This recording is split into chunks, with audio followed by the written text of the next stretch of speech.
marcada en los derechos humanos y la complicidad institucional en la criminalización de los levantamientos populares contra los gobiernos neoliberales. Democracia en jaque, claves para construir la independencia y la soberanía mediante la transparencia de los procesos electorales.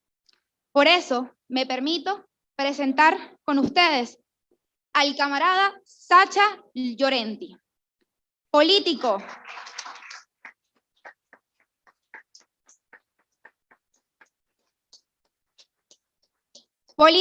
licenciado en Derecho y exministro boliviano, expresidente de la Asamblea Permanente de Bolivia para los Derechos Humanos, viceministro de Coordinación con los Movimientos Sociales en enero del 2007, ministro de Gobierno en enero del 2010, embajador ante las Naciones Unidas en septiembre del 2012, desempeñándose además como presidente de la primera comisión de la Asamblea General de la ONU de Desarme y Seguridad Internacional desde el 2012 hasta el 2019 y presidente del Consejo de Seguridad de Naciones Unidas desde junio del 2017 a octubre del 2018.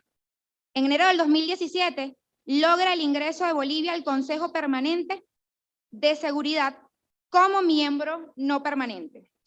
En el proceso de fortalecimiento de la Alianza Bolivariana para los Pueblos del Mundo, Tratado de Comercio para los Pueblos, ALBA-TCP, fue elegido secretario general del ALBA-TCP durante la celebración de la 18ª Cumbre de Jefes de Estado y de Gobierno el 14 de diciembre del 2020. Bienvenido, camarada. Adelante.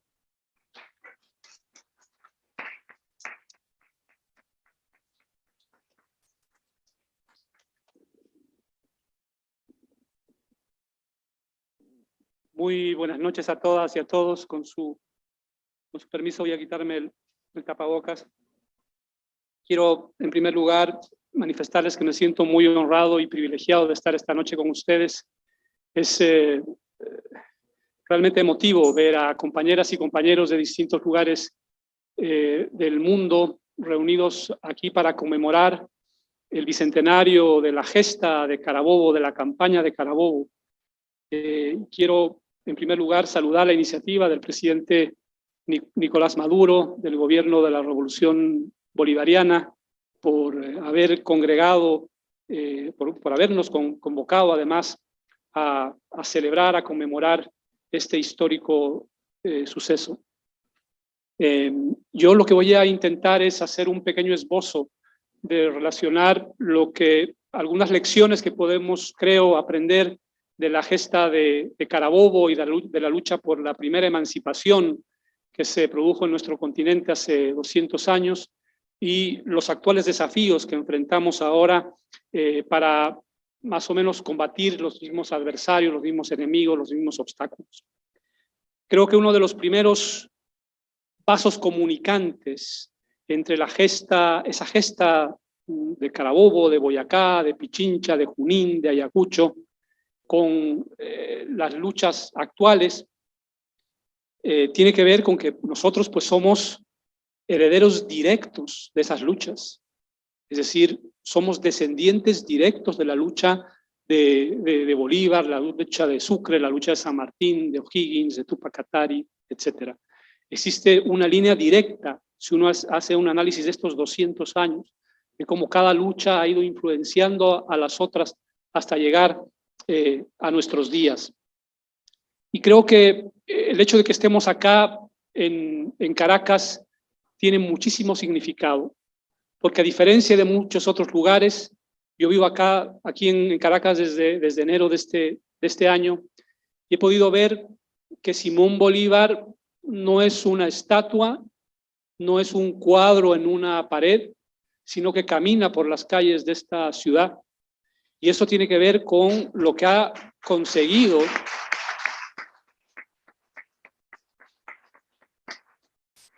la propia revolución bolivariana.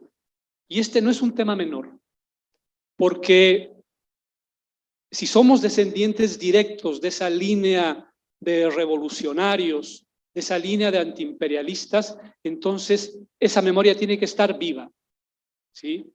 No podemos restringir a nuestros libertadores simplemente a un pedazo de lienzo, a un trozo de yeso o de bronce. Y si nos damos cuenta, eso es lo que, y aquí hay una relación con el presente, es lo que sucede. La lógica capitalista, el modelo neoliberal, intenta poner a estas personas en un pedestal absolutamente lejano, casi santificarlos, ¿sí? Incluso ahora en Estados Unidos, republicanos y demócratas celebran la vida de Nelson Mandela. Imagínense, Nelson Mandela, que fue considerado terrorista, como Bolívar, hasta el año 2008. Estuvo en la lista de terroristas de los Estados Unidos hasta el año 2008. Pero ahora le vacían de contenido político ideológico e incluso ellos lo celebran. Por eso es tan importante darle carne, darle sangre, darle vida a nuestros próceres, a nuestros mártires, que su lucha no fue sencilla, su lucha tuvo muchísimos obstáculos. Y también, por supuesto, muchos temas que es imprescindible destacar. Por eso la maravillosa idea de este congreso, porque a lo largo de estos días se habla del pasado, pero se habla también del presente, y se habla de manera directa con Bolívar y quienes lo acompañaron en esa heroica campaña. Y este tema de la memoria es esencial. Ya Fidel decía que una de las batallas más importantes es la batalla de las ideas. La nuestra, la especie humana, es la única especie en el planeta que puede cambiar sus hábitos, sus costumbres, su conducta a través de ideas. Las ideas son tan poderosas que son capaces de transformar la realidad social, política y económica. Fidel decía, más vale una trinchera de ideas que una trinchera de piedras. Esa es una verdad absoluta. Y lo que nosotros queremos es construir esa trinchera de ideas, esa trinchera revolucionaria, esa trinchera moral para transformar la realidad que enfrentamos. Por eso, reitero, hablar de Carabobo y de la gesta y de la campaña de Carabobo es muy importante. Asimismo, decía, si uno hace un paneo en la América del Sur hace 200 años, después de Carabobo, después de la victoria de Carabobo, vino la victoria de Pichincha, un poco más al sur, luego la de Junín y luego la de Ayacucho, que finalmente consolidó la independencia de nuestros territorios, eso desde el norte. Por supuesto hay que recordar también la enorme gesta desde el sur que lideró San Martín. Entonces, estos vínculos son absolutamente cercanos. El segundo vaso comunicante, además del de la memoria viva, creo que tiene que ver con, como dice una canción de Silvio Rodríguez, seguramente la han escuchado, El Necio se llama la canción. Y la canción habla de la necesidad de asumir al enemigo. Y repito esto, la necesidad de asumir al enemigo, de asumir al adversario. Esta es una tarea fundamental, porque allá entonces Simón Bolívar tenía absolutamente claro cuál era el enemigo imperial, de qué cadenas teníamos que romper. Y creo que eso es imprescindible, porque tenemos que aprender de las lecciones que suceden cotidianamente, y aparentemente eso no sucede. La ingenuidad en estos tiempos, la ingenuidad en la política, tiene un costo muy alto, ¿sí? En cierta medida, por ejemplo, varios golpes de Estado o intentos de golpes de Estado se han dado en cierta medida sin, por supuesto, deslindar las responsabilidades de quienes los perpetran, a veces por nuestra propia ingenuidad en cierta medida. Y esta batalla de las ideas creo que también es esencial, porque vienen acompañadas, es decir, la batalla de las ideas es enfrentar nuestras posiciones contra las suyas, y las suyas vienen acompañadas de un tremendo bombardeo ideológico y mediático que acompañan cada una de sus acciones. Es imposible entender, por ejemplo, la invasión sin ir al siglo XX, solamente vamos a hablar del siglo XXI. Es imposible entender la invasión contra Irak, ¿sí?, sin ese tremendo aparato mediático que bombardeó continuamente con ideas que Irak tenía armas de destrucción masiva, ¿sí? CNN hizo tanto daño como tanques o misiles para garantizar la invasión a Irak. Y lo mismo pasó en Libia, lo mismo pasa en Libia. Vean cómo está Libia. Libia no tiene un solo gobierno, Libia está partida en tres. Lo único que les interesa a las potencias es quién se beneficia del petróleo de Libia. Mientras tanto, mueren decenas de miles de personas, y en Libia hemos visto escenas absolutamente dramáticas en las que incluso se volvió a la época de la esclavitud. Vendían gente en los mercados, encadenadas las personas. Entonces, cuando hablamos de asumir al enemigo, es imprescindible tener clara que nuestra lucha, como la de Bolívar, es por supuesto antiimperialista. Y nuestro deber es, como entonces hizo Bolívar, ahora desgranar, sistematizar cómo funciona la lógica imperial en nuestros días. Desagregar el funcionamiento, por ejemplo, del Fondo Monetario Internacional, de cómo funciona el CIADI, que es este centro de arbitrajes de inversiones, que por supuesto beneficia fundamentalmente a las transnacionales, o cómo funciona la Organización de Estados Americanos.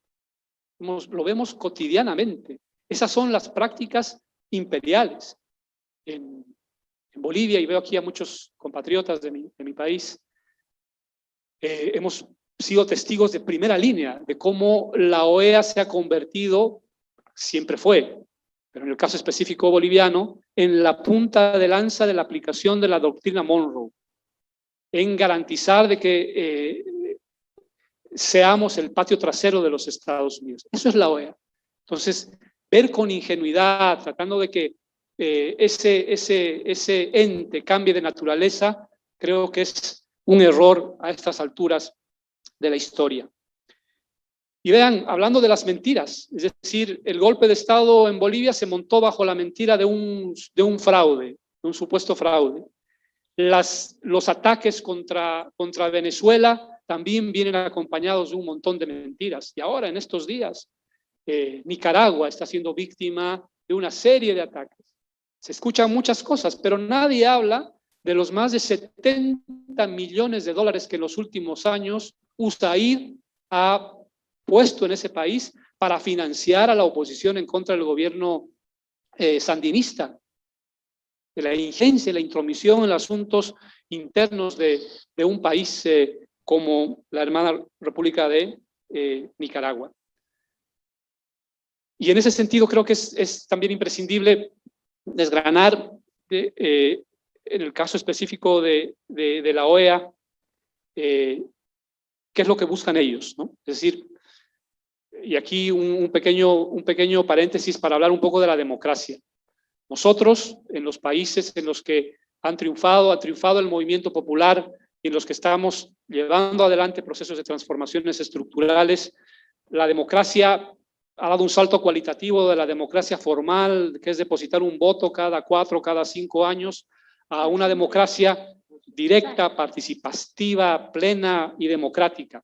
Pero en cambio, la lógica de quienes pretenden darnos lecciones de democracia es que la democracia sea solamente una democracia de espectadores, una democracia de clientes, finalmente una democracia de consumidores, que es todo menos una democracia. Otro de los vasos comunicantes que puedo encontrar entre la gesta de Carabobo y los hechos actuales tiene que ver con que existen algunos hechos que desencadenan una serie de acontecimientos y que la lección más importante probablemente de Carabobo y de lo que vino después es que compartimos un destino común. Que todas y todos, no solo en la América del Sur, en la América del momento ahora, compartimos un destino común. Y creo que la pandemia nos enseña justamente eso, de que algo que pase en un lugar muy, muy lejano, tarde o temprano, nos afecta. Creo que de la pandemia es imprescindible aprender que ha puesto en evidencia cómo funciona la lógica neoliberal, cómo funciona en realidad el capitalismo. Lo hemos visto en un poquito más de un año, ¿sí? Todo comprimido, condensado, como en esos aceleradores de partículas que hacen experimentos. Hemos visto todo comprimido en un año y medio, ¿sí? Todos hemos sido testigos y el hecho de usar, por ejemplo, ahora tapabocas es una muestra de ello, de cuánto afecta la pandemia. Les voy a dar unas cifras que creo que develan cómo funciona realmente el modelo neoliberal y específicamente con relación a la pandemia. Ustedes saben que se han destinado 9 millones de millones, no puedo concebir la cifra todavía, 9 millones de millones, es decir, en inglés son 9 trillones de dólares para alimentar al sistema bancario durante la pandemia. Es decir, 9 millones de millones, ¿sí? Y en este mundo no podemos conseguir los 39.000 millones, no millones de millones, sino 39.000, ¿sí?, que se necesitan para garantizar que todas y todos estemos vacunados. ¿Qué tipo de sistema es ese? Ustedes saben que a este ritmo, al ritmo actual en el que estamos, tomaría 57 años vacunar a toda la población del mundo. A este ritmo, teniendo la tecnología, teniendo la capacidad industrial para conseguirlo. Es así como funciona el modelo neoliberal. Los países del norte han comprado vacunas para vacunar hasta 3 veces su población, ¿sí? Y en cambio hay países a los que no ha llegado ni una sola dosis de vacuna. No solamente eso, ustedes recordarán que a principios de año se han realizado prácticas de piratería, ¿sí? Estadounidenses bloqueaban en aeropuertos embarques de equipos de bioseguridad o de medicamentos o de respiradores que estaban destinados a distintos países y se los llevaban a los suyos, ya sea a través del dinero o ya sea a través de la fuerza, ¿sí? Así funciona la lógica neoliberal. Y creo que es muy importante entender esto porque lo que hemos visto comprimido en estos, ¿qué? 16, 17, 18 meses, es lo que se vive cotidianamente bajo la lógica neoliberal. Tal vez en un tiempo mayor, tal vez invisibilizado por los intereses y por los medios de comunicación. Tengo un ejemplo que cuando lo escuché quedé realmente sorprendido. En enero de este año, en momentos en los que el pico de la pandemia era muy alto, se registraban en el mundo aproximadamente 10.000 personas muertas por la COVID-19, ¿sí? 10.000 personas muertas. Ese también es el número, 10.000 es también el número de personas que mueren cotidianamente por no tener atención médica y que tienen enfermedades curables. Y eso pasaba antes de la pandemia, durante la pandemia y pasará después de la pandemia.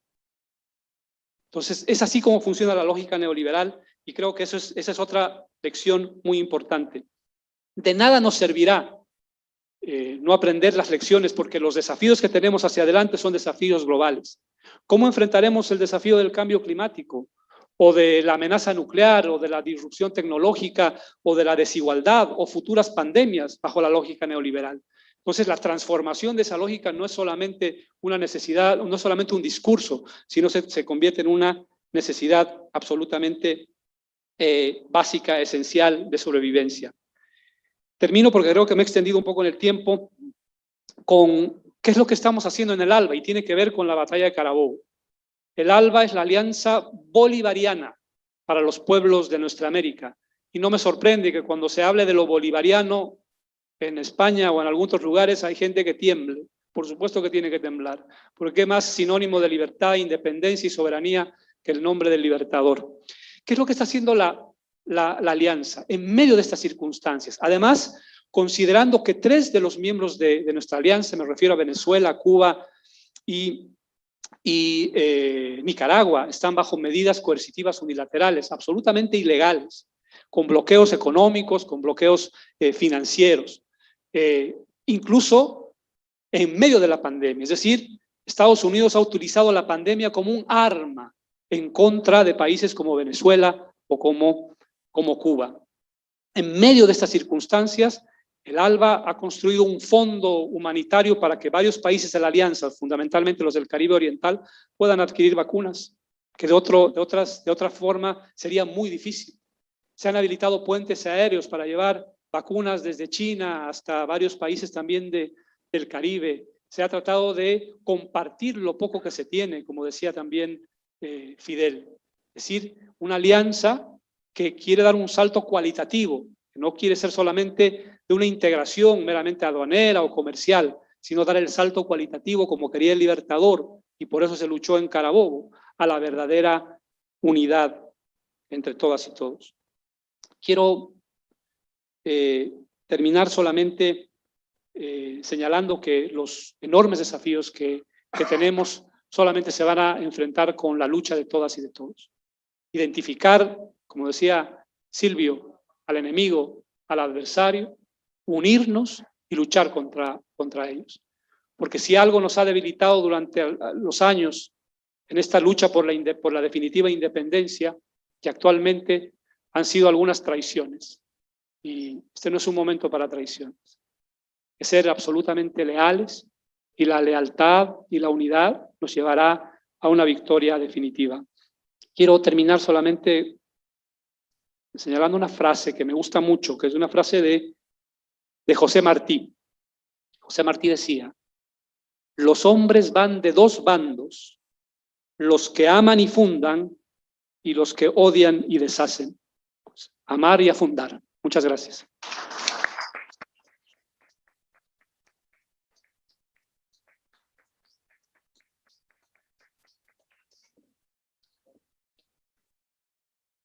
Muchísimas gracias, camarada Llorenti. Y en nombre de todos los presentes, me permito citar una frase de nuestro libertador Simón Bolívar, en el que decía: Bolivia es la patria de mi corazón, y es la patria y la única que llevará mi nombre. Es un honor para nosotros que usted esté presente y haberlo escuchado.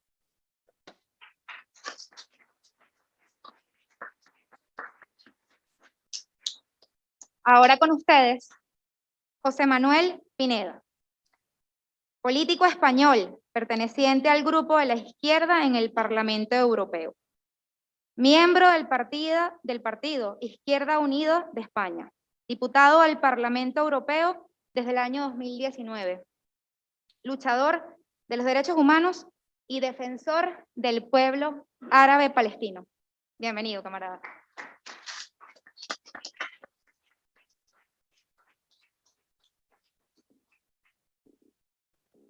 Buenas tardes, amigas y amigos. Para mí es un doble placer estar ahora aquí porque es la segunda vez que intervengo desde este estrado hoy y la verdad es que me siento muy cómodo y muy a gusto con vosotros.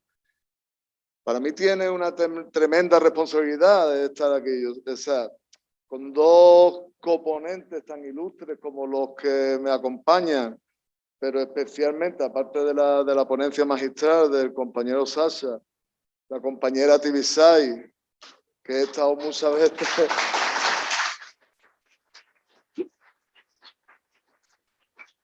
He tenido la oportunidad de estar varias veces aquí como observador internacional y es una referencia la compañera Tibisay. A mí de verdad que me abruma compartir ponencia con ella. Y especialmente cuando yo no soy un especialista en temas electorales, a pesar de que he estado de observador aquí en otros países de Latinoamérica, tengo que reconocer que mi actividad es otra. O sea, esto es como algo que viene en cascada del otro, ¿no? Como no soy un especialista, me he preparado aquí una ponencia muy sesuda, muy larga, que me parece que sería una crueldad innecesaria que la leyera aquí, mucho más a esta hora en la que estamos todas y todos muy cansados. Y creo que a pesar de que me ha llevado un trabajo a mí y al compañero Centella, que me ha ayudado bastante, al presidente de mi partido, que por cierto mi partido no es Izquierda Unida, mi partido, yo soy responsable de Relaciones Internacionales del Partido Comunista de España, que somos como una... Nosotros somos como una especie de matriosca. El Partido Comunista de España forma parte de Izquierda Unida, que a su vez forma parte de Unidas Podemos, y ahí podríamos seguir hasta el infinito. Entonces, yo en lo que sí tengo responsabilidades ejecutivas en el Partido Comunista de España. Como decía, me parece que leer esta ponencia sería para leérsela a los enemigos, porque sería como muy cansada. Entonces no voy a dar ese tratamiento y voy a improvisar también en base a unas puntualizaciones que me ha hecho la compañera Orsi hace unos momentos, que me centre más en la cuestión europea. Yo empezaría recordando una breve fábula del por todos nosotros admirado maestro Galeano. No sé si sabéis, una fábula en la que él habla de una cocina en la que el cocinero junta a todas las aves, a los patos, a los pollos, a las perdices, y le dice: mira, como yo soy muy democrático, decidid entre todos vosotros en qué salsa queréis que os cueza. Y dicen las aves: hombre, pues la verdad es que no queremos que nos cueza en ninguna salsa. Y dice: hasta aquí ha llegado la democracia. O sea, os voy a cocer sí o sí, os he dado la opción de que elijáis la salsa, como no la elegís, la elijo yo. Y esa es la democracia burguesa. Eso lo desarrolla mucho mejor que yo, incluso mejor que Galeano, Lenin en una tesis que presentó en el tercer congreso, o sea, el Congreso de la Tercera Internacional, ya por el año 19, que es una tesis que decía sobre la democracia burguesa y la dictadura del proletariado. Aquí al final, bajo la apariencia formal de democracia, se llevan a cabo verdaderas barbaridades. Pero se nos da a elegir, como hablábamos, entre Pepsi-Cola y Coca-Cola. Oye, te estoy dando a elegir, ¿quieres Coca-Cola o Pepsi-Cola? No, mira, yo lo que quiero es unas políticas al servicio de la mayoría. Ya estamos. Tenemos varios ejemplos de eso en Europa. Podemos, en primer lugar, yo me remitiría al Tratado de Maastricht, allá por el año 96 podía ser, donde se decide ceder la soberanía de los pueblos, de una serie de pueblos de Europa, a un entramado bajo ningún tipo de control democrático. Entonces, lo que antes decidíamos en nuestros pueblos, con nuestros gobiernos, con nuestras instituciones, que tampoco eran perfectas, no idealicemos, pero teníamos capacidad de incidir, se lo cedemos a un entramado que nadie controla, y que cada vez que nos ponen una medida antisocial, nuestro gobierno dice: es que viene de Europa, como si Europa fuera una piedra que hay allí que toma decisiones en las que no tiene nada que ver nuestro gobierno, ¿no? Y nos recortan, y nos venden los servicios públicos, y nos quitan derechos, y empobrecen a los trabajadores. Oye, pero ¿cómo puede ser que a ti que te he votado yo me hace eso? No, yo no soy Europa. El 85% aproximadamente de las decisiones que afectan a los pueblos de los Estados miembros de la Unión Europea lo decide la Comisión Europea, que no tiene ningún tipo de control democrático sobre ella, el Banco Central Europeo, que no tiene ningún tipo de control democrático, y la Comisión y el Consejo Europeo. Y esa es la medida perfecta. Lo decide Europa. ¿Qué pasa? Que cuando hay pueblos que no aceptan esto, como le pasó a Grecia hace unos años, que eligió un gobierno de Syriza, que hizo la campaña en contra de los memorándum, en contra de algo que conocéis en Latinoamérica muy bien, que son las imposiciones que te impone el Fondo Monetario Internacional para darte unos préstamos que te asfixian. El pueblo elige a un gobierno que dice: no quiero esto, y hasta aquí hemos llegado, y te asfixiamos. Y no es que te voy a poner recorte, es que te meto en la quiebra. Y el día 1, pero eso es algo inmediato, el día 1 próximo no va a tener para pagarle el salario ni a tus pensionistas ni a tu funcionario. Pero es que la gente de Grecia no va a poder sacar dinero del cajero.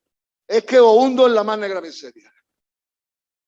Porque ya no se trataba de elegir entre Pepsi-Cola o Coca-Cola, querían otra cosa. No querían elegir con qué salsa los cocían. Nos estamos encontrando en la Unión Europea con una situación radicalmente contraria a la que se está viviendo ahora mismo en América Latina.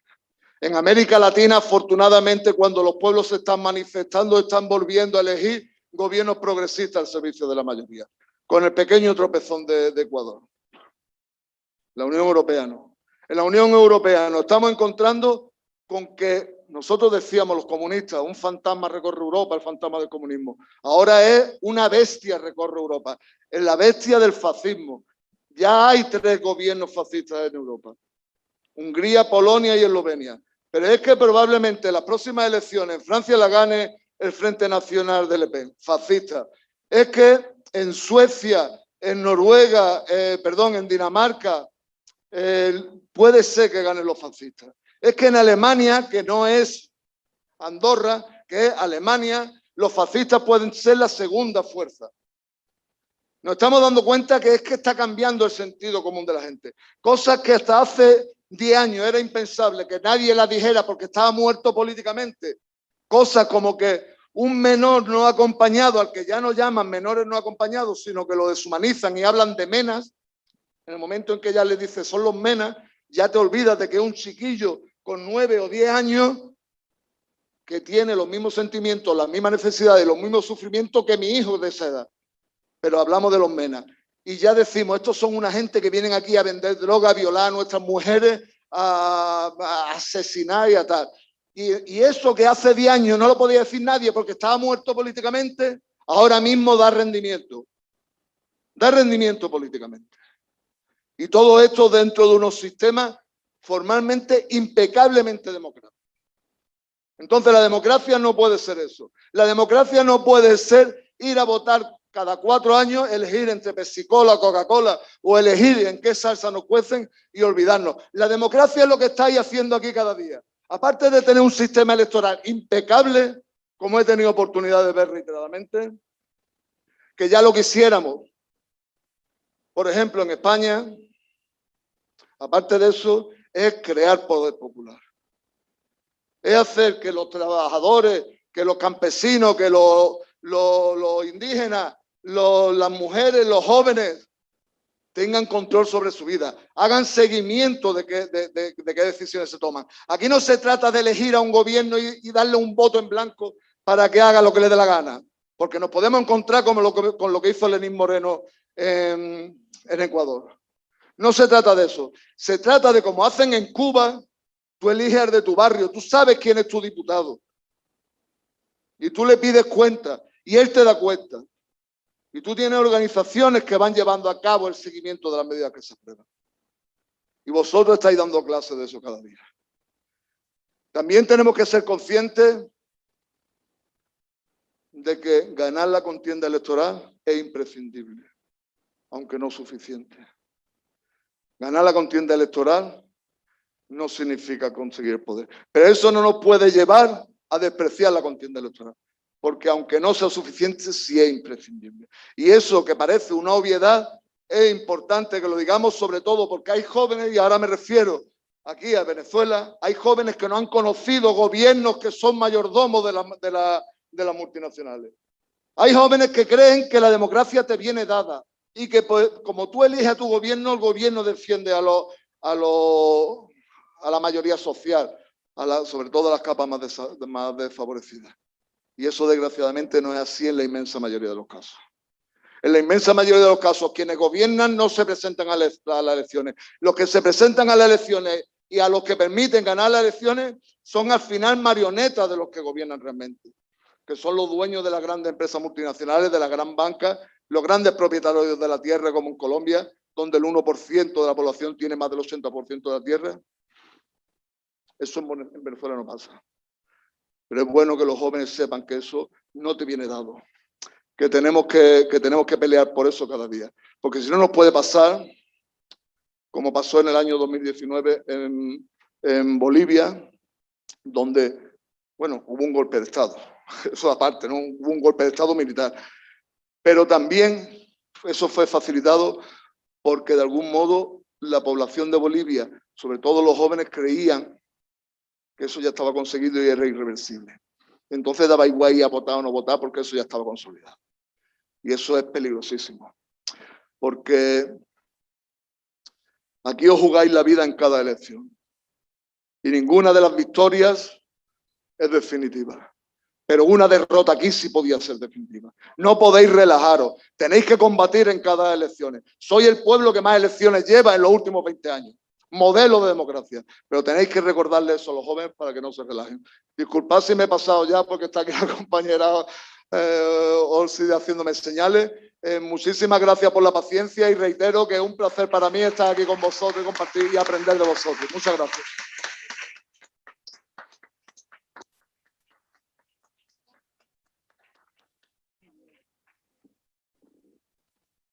Muchísimas gracias, camarada Manuel. Un placer. Con ustedes, la compañera Tibisay Lucena, socióloga egresada de la Universidad Central de Venezuela, con un doctorado en la Nueva Escuela de Investigaciones Sociales de Nueva York, asesora de la Comisión de Régimen Político, Democracia, Participación Política, Referéndum, Sistemas Electorales, Poder Electoral y Partidos Políticos en la Asamblea Nacional Constituyente de 1999. Expresidenta del Consejo Nacional Electoral, cargo que ocupó hasta el 12 de junio del 2020. Actualmente es la rectora de la Universidad Nacional Experimental de las Artes, UNEARTES, designada desde el 5 de septiembre del 2020. Bienvenido. Adelante.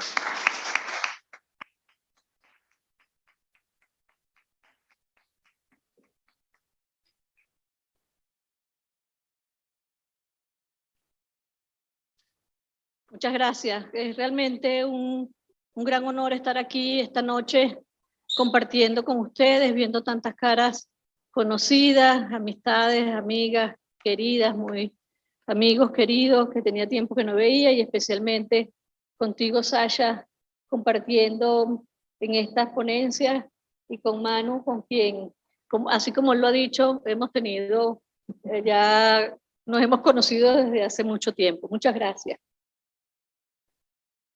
A diferencia de Manu, yo sí voy a leer un poquito. Voy a arriesgarme a cansarlos un poco, pero creo que lo amerita. Inicialmente me dieron el tema de la ponencia que dice así: democracia en jaque, claves para construir la independencia y la soberanía mediante la transparencia de los procesos electorales. Posteriormente me dieron este otro tema: involuciones, evoluciones, manipulaciones de los procesos electorales. Decidí quedarme con el primer tema porque de alguna manera me permitía desarrollar el segundo tema también. Me quedé entonces con democracia en jaque y quiero comenzar con la siguiente pregunta: ¿qué democracia no está en jaque? El mundo entero está en jaque. Voy a pasar unos pequeños minutos hablando de geopolítica. Creo que nos va a ayudar, nos va a llevar a un buen contexto. El general jefe Vladimir Padrino López, nuestro ministro del Poder Popular para la Defensa, en su libro de la escalada de Tucídides hacia la tripolaridad, expone en forma magnífica las amenazas en el que vivimos hoy día. De acuerdo con su planteamiento, una vez superada la pandemia del COVID-19, la humanidad se encontrará ante escenarios que pueden desencadenar en conflictos de lucha de gran escala.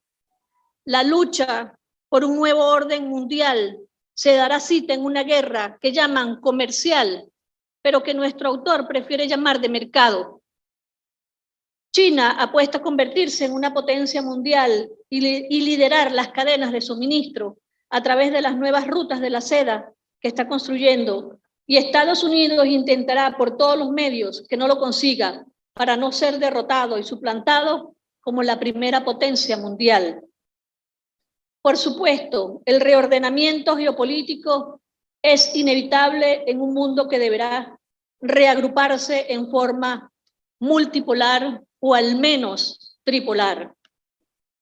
El enfrentamiento es entre China y Estados Unidos, una guerra de mercado planteada en el control de las rutas terrestres, las rutas marítimas, y todo indica, de acuerdo a Padrino, que el mundo avanza hacia la lucha por la supremacía tecnológica, cuya punta de lanza es la inteligencia artificial. Sin embargo, como acertadamente él también propone en su libro, el general en jefe Padrino López, la ecuación es muy sencilla y la podemos resolver coloquialmente. Ni China ni Estados Unidos pueden avanzar completamente en sus planes sin contar con Rusia, la cual es la pieza clave de esta partida. De manera que cuando se sirva la mesa, obligatoriamente deben haber 3 platos y 3 juegos de cubierto. Esa es la geopolítica mundial en la que estamos viviendo hoy día. Brevemente voy a citar del libro de Padrino López. Detrás de estos aspectos existe en realidad la gran sombra que incluso trasciende la guerra comercial, tecnológica y geopolítica, pero que en definitiva tiene que ver con la construcción de un nuevo orden mundial en proceso. Hay 2 posturas entre una potencia en ascenso y otra en descenso. Estados Unidos, como hablaba de Europa, el compañero Mano, con sus aliados en la OTAN, el G7 y la Unión Europea, básicamente quienes de manera vergonzosa y con poca dignidad son parte de la estrategia por mantener la hegemonía de ese país.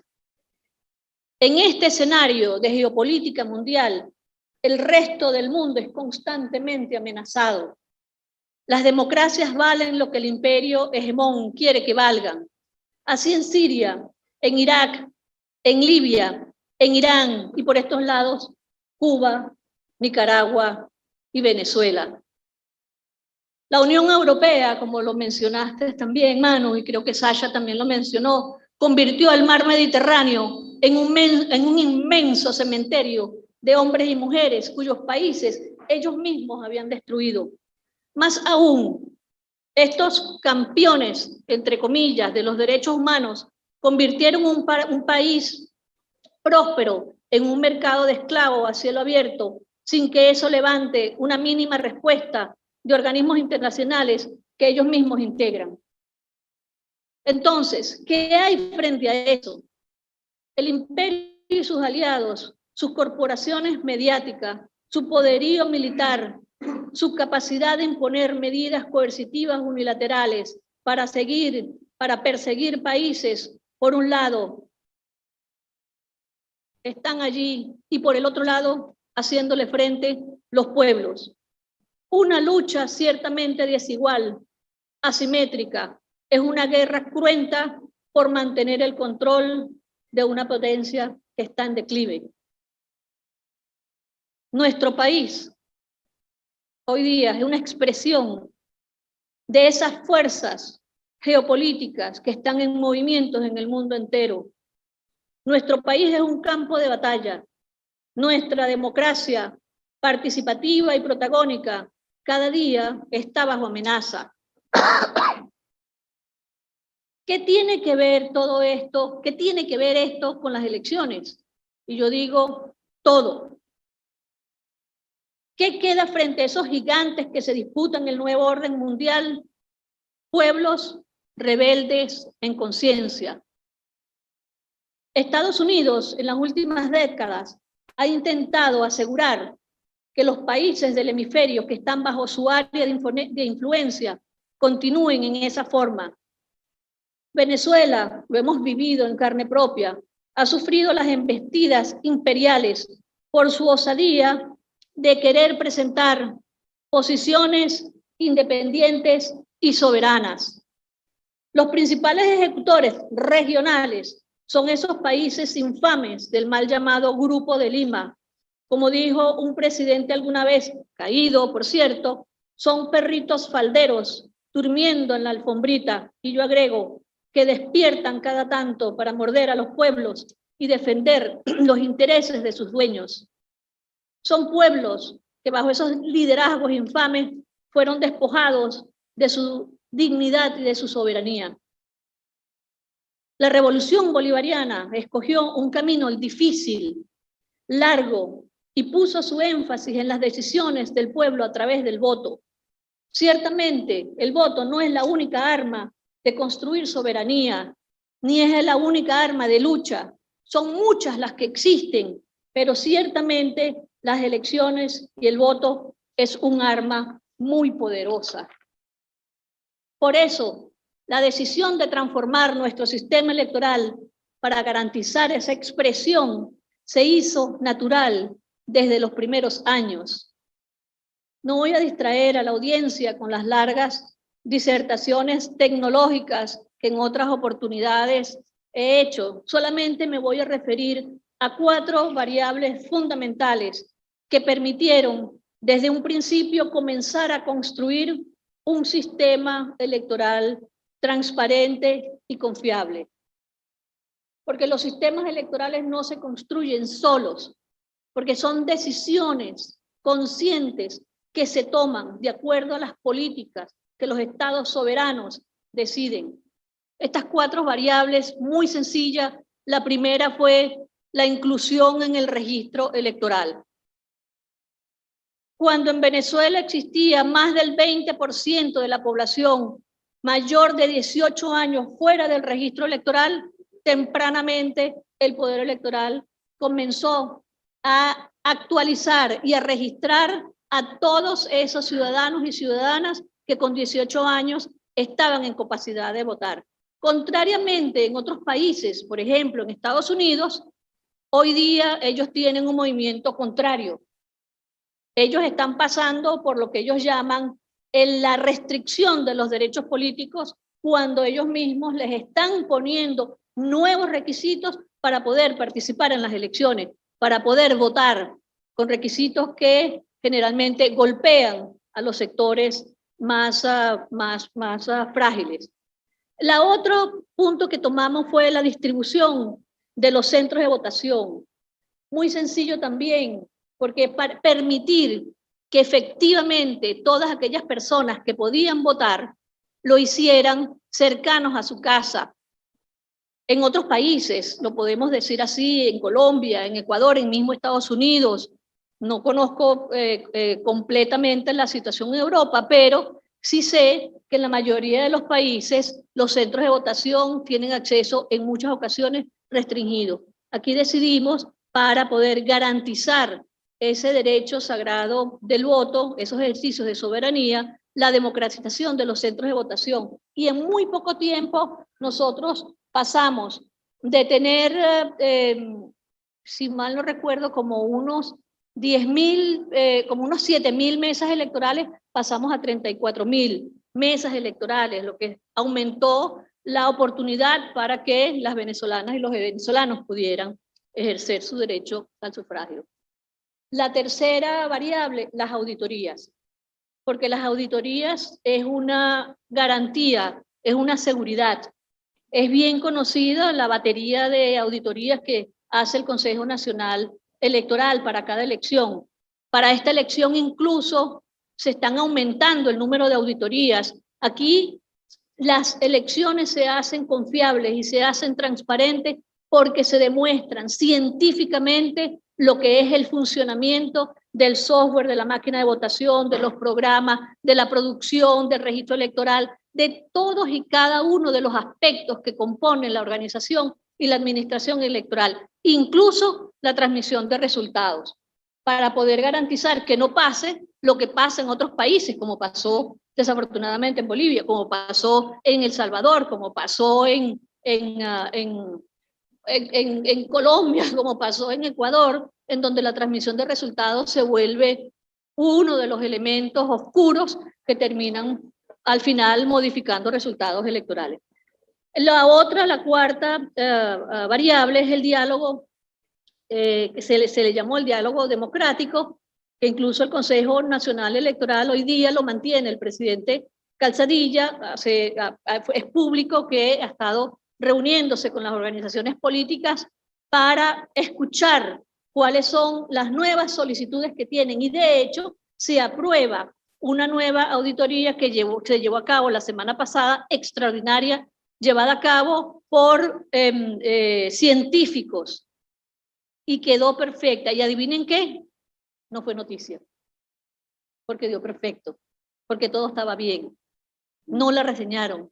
Hubo silencio alrededor de un hecho tan extraordinario como un grupo de científicos probaron de una manera distinta las máquinas de votación y el software. Es una auditoría que continuará. Las elecciones realizadas durante años en Venezuela con tal nivel de seguridad son descalificadas con argumentaciones que son meramente politiqueras. Y no digo que son argumentaciones políticas, porque estas argumentaciones están llenas de falsedades y sobre todo de mucha hipocresía. En el 2013, a alguien, que no voy a nombrar, se le ocurrió que el CNE debía aplicar un procedimiento que está fuera de la ley y el reglamento como una forma de desconocer los resultados electorales. Y todo el concierto internacional se unió a las voces, entre comillas, democráticas, que no aceptaban los resultados electorales cuando pierden. Sin embargo, en esa oportunidad, 11 venezolanas y venezolanos perdieron su vida. Otro ejemplo, entre muchos, la elección también presidencial de 2018. No son aceptadas por fraudulentas. La Unión Europea, Estados Unidos, no aceptan las elecciones del 2010, presidenciales del 2018, porque no son libres, pero no dicen fraudulentas cómo, ni se toman la molestia de señalar siquiera un vicio que pudiera poner en tela de juicio el resultado electoral. Y lo de libre pareciera que se refiere a la libertad de no reconocer elecciones que no se ganan por votos. Estos ejemplos de democracia, de civilización y todo eso, prefirieron, eso sí, reconocer un personajillo triste, sin votos, sin liderazgo y sin ideas propias, como muestra quizás de la humillación que son capaces de infligir hasta los que miran al norte con adoración y sin dignidad ni conciencia histórica. Elecciones seguras y transparentes en Venezuela, elecciones seguras en Estados Unidos, eso no existe. El contexto internacional ya descrito, Estados Unidos busca la alienación de todos los actores en torno a su jugada hegemónica y la democracia aparece en el discurso. Y es importante resaltar esto, solo en el discurso. A Estados Unidos no le interesa la democracia, no le interesan los derechos humanos o el multilateralismo. Ha dicho muy elocuentemente el expresidente Evo Morales durante su discurso en el Consejo de Seguridad en 2018. Y por supuesto, tiene razón. No son los derechos humanos que están aquí, no es la democracia lo que les interesa a aquellos que están intentando mantener el control del orden establecido. A Estados Unidos le interesa la democracia en la medida en que las élites dominantes que la detentan sean fiel y exacta representación de sus intereses en el mundo. Es más, ni siquiera le interesa la propia expresión de su acuerdo democrático en su propio terreno. Los procesos electorales estadounidenses reflejan los rasgos de un sistema estructurado para la exclusión de los sectores excluidos, afroamericanos, negros, mayorías blancas empobrecidas, que se apilan en los cinturones industriales que rodean las grandes ciudades que no llegan a formar parte del registro electoral. La ofensiva del gobierno estadounidense contra todo país que se coloque o pretenda colocarse fuera de su dominio no descansa. No son los valores democráticos lo que está en juego, sino la alineación en obediencia a sus intereses. En las últimas elecciones en Estados Unidos, un grupo de expertos europeos y norteamericanos caracterizaron no menos de 50 conceptos fraudulentos que caracterizaron esa elección. No se las voy a leer, pero sí les puedo decir desde el fraude con el voto por el correo, sobre el sistema automatizado de votación inseguro, por no hablar del sistema de transmisión.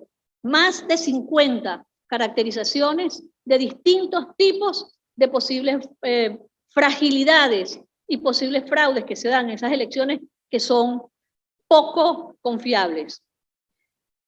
Venezuela, Haití, Bolivia, Nicaragua y Cuba en el continente americano han sido prueba de ello. Para ello han contado con un importante centro de desestabilización, adivinen dónde, en la Organización de Estados Americanos, cuyo secretario general Luis Almagro ha realizado una parcializada conducción del organismo, siguiendo fielmente los dictados de los Estados Unidos, y se ha valido de la observación electoral internacional como una de las principales herramientas para defenestrar a quien no considere en su línea. En el mismo orden de ideas, destaco la injerencia del recién electo, en ese momento, marzo del 2015, secretario general de la OEA, Luis Almagro, quien con intimidaciones hacia la presidenta del Consejo Nacional Electoral, mi persona, queriendo convertirse en actor del proceso electoral, al punto que en agosto aseguró y presionaba para que la convivencia de que el organismo garantizara de una manera fidedigna el resultado y evitara cualquier conflictividad posterior.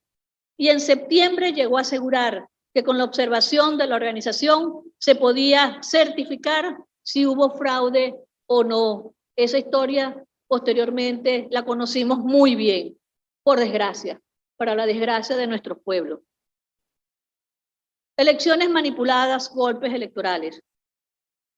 Para finalizar, dos ejemplos relevantes del papel de las misiones de observación internacional en el continente merecen ser destacados. El primero se refiere a Haití, la primera república independiente negra.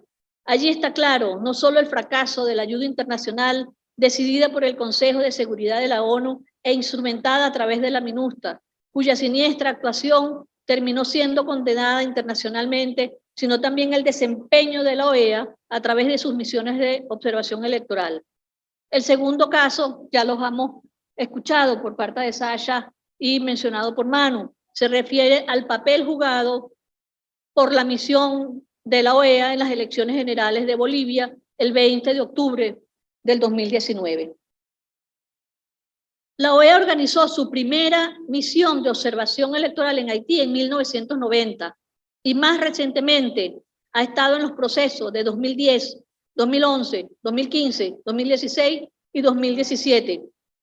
El desempeño del organismo ha sido cuestionado durante años por su ineficiencia para ayudar a estabilizar la situación política de Haití, y su intervención ha sido vista, y lo hemos presenciado de una manera muy parcializada. Una situación similar ocurrió a propósito de las elecciones generales de Bolivia el 20 de octubre de 2019.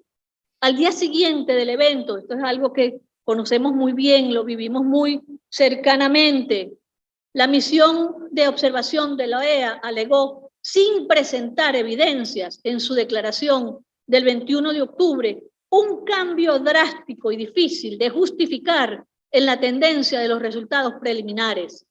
Hecho grave que haya dicho eso, y lo dijo entre la noche del domingo 20 de octubre y el lunes 21, que según ellos indicaban claramente una segunda vuelta, y adelantándose al cómputo oficial, el organismo electoral advirtió que oportunamente la misión dará un informe con recomendaciones con cara a una segunda vuelta que ya la OEA había decretado en contra de los verdaderos resultados electorales. Es una historia que la conocemos, de cómo se dio esa intervención de la OEA, ese golpe electoral que dieron allí. Ellos finalmente propusieron una auditoría de los resultados de carácter vinculante. Quien controló esa auditoría, y sin ningún concurso del TSE boliviano, La madrugada del domingo 10 de noviembre, la OEA hizo público el informe negativo de los auditores sobre el proceso, con lo que el rol jugado por la OEA precipitó el quiebre institucional en Bolivia, arrebatándole la victoria justa y transparente en ese momento del presidente Evo Morales, con las funestas consecuencias de ese cruento golpe de Estado que le siguió posteriormente. La OEA, Luis Almagro, se convirtió en el brazo ejecutor en contra de las democracias. Hoy en día en Perú existe un presidente electo sin que haya sido proclamado como le corresponde de acuerdo a las leyes. El 15 de junio, la OMPE, la Oficina Nacional de Procesos Electorales, finalizó el conteo. Demoró 10 días en hacerlo, luego de la segunda vuelta del domingo 6 de junio. Ahora le corresponde al Jurado Nacional de Elecciones declarar al ganador. Aún no lo hace, aunque han pasado ya 5 días de finalizado el conteo. Y Keiko Fujimori afirmó que la Junta Nacional Electoral tiene un número importante de actas denunciadas por su partido. Eso es falso, pero si la Junta Nacional Electoral lo diera por cierto, el resultado podría cambiar a favor de Keiko. Estas son horas muy difíciles y determinantes para Perú y para el maestro Castillo, vencedor en las urnas electorales. Estados Unidos busca la forma para someter una vez más a un pueblo que vota contra los intereses de sus élites, alienadas con los intereses de los Estados Unidos. La tensión entre institucionalización y desestabilización ha sido la constante en la Venezuela del nuevo siglo. Desde el triunfo electoral de Hugo Chávez en el año 1998, la vía electoral fue la forma escogida para la construcción del llamado socialismo del siglo XXI.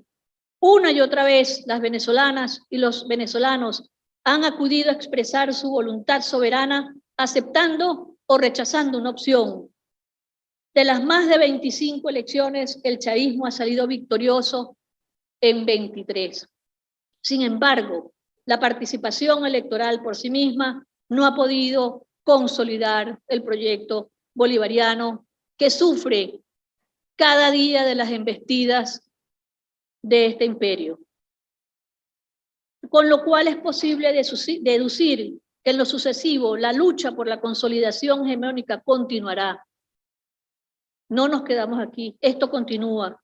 De allí que la celebración bicentenaria de la batalla de Carabobo sea una ocasión propicia para celebrar la gesta que selló la libertad de Venezuela, pero también la ocasión para reafirmar el compromiso con la independencia y la voluntad soberana del pueblo bolivariano. Yo agrego, ya para cerrar, que son los pueblos dignos, los pueblos soberanos, con esa llamarada antiimperialista prendida en el corazón, la esperanza frente a ese imperio decadente y procaz.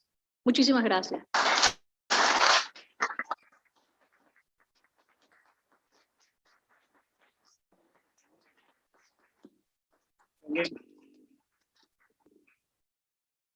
Muchísimas gracias, compañera Tibisay, por sus palabras.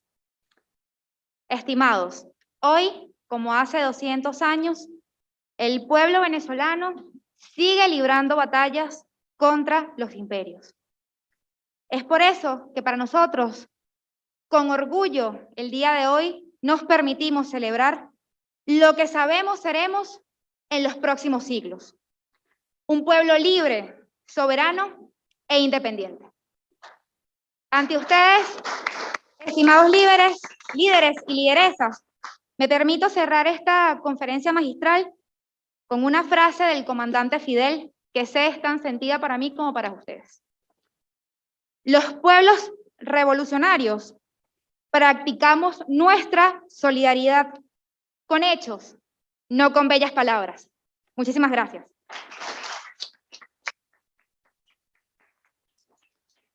Ahora les invitamos a la terraza